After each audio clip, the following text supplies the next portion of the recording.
আপনারা কি বুঝতেছেন না সে একটা সাইকোপ্যাথ? ওই লোকটা যে একটা সাইকোপ্যাথ, এপস্টেন, বাংলার এপস্টেন, আপনারা বুঝতেছেন না? আমি মাত্র জানতে পারলাম, আমার সোর্স থেকে আমাকে জানাইলো, আমার মেডিকেল যে রিপোর্টটা আছে এটা দিয়ে সে অলরেডি জামিনও নিয়ে নিছে।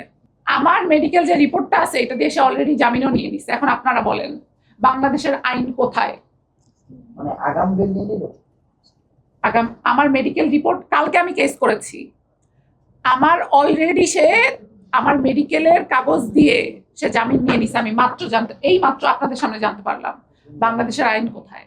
আপনি কি আশঙ্কা করছেন যে অপরাধী দেশ থেকে পালিয়ে যেতে পারে কিংবা এরকম কিছু? হ্যাঁ, অবশ্যই অবশ্যই আশঙ্কা করছি, এবং আমাকে প্রতিনিয়ত হুমকি দেওয়া হচ্ছে যে আমাকে মেরে ফেলবে। আমার জীবনের কোনো আপনারা কি যাবেন আমার সাথে আমার বাসায়?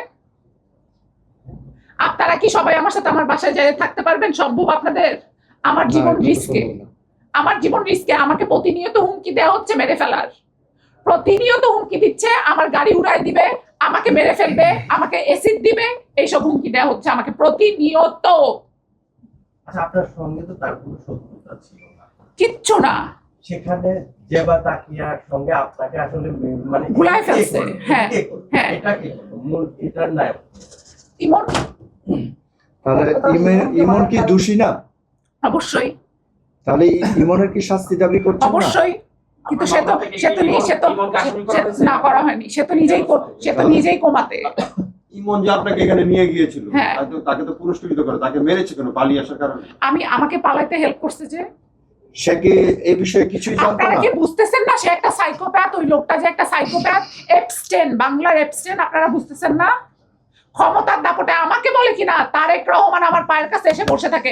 এখন আমি অনারেবল প্রাইম মিনিস্টারের কাছে জানতে চাই, প্রাইম মিনিস্টার আপনি কি এই অশিক্ষিত আসিয়ানের পায়ের কাছে বসে থাকেন? জনাব প্রাইম মিনিস্টার আপনি কি এই আসিয়ানের নজরুলের কাছে বসে থাকেন পায়ের কাছে? সে বলছে শেখ হাসিনা চলে গেছে, আমার ভালো হয় নাই, তারেক রহমান আমার পায়ের কাছে বসে থাকে।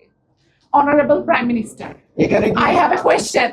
Do you really do that? তার আস্তানায় কি মনে হয় যে এরকম আরো অনেকজনকে নির্যাতন করে? হ্যাঁ হ্যাঁ, তার তো একটা টর্চার সেলই আছে, আমি তো বলে দিলাম, টর্চার সেলই আছে।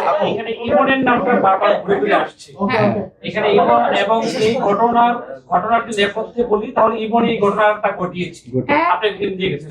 হ্যাঁ। তাহলে এইখানে এই মামলার অন্যতম আসামি হওয়া উচিত ইমন। আমি একটু কোশ্চেনটা শেষ করি। এটা একটা বিষয় যে এই মামলার যে বিষয়টি, যে ঘটনা ঘটছে, ইমন ইমন সুস্থ হবে, তারপরে ইমনের নামে মামলা হবে, সেটা নিয়েও আপনাদের সাথে আমার কথা হবে। রবিউল কোথায়? রবিউল কোথায়?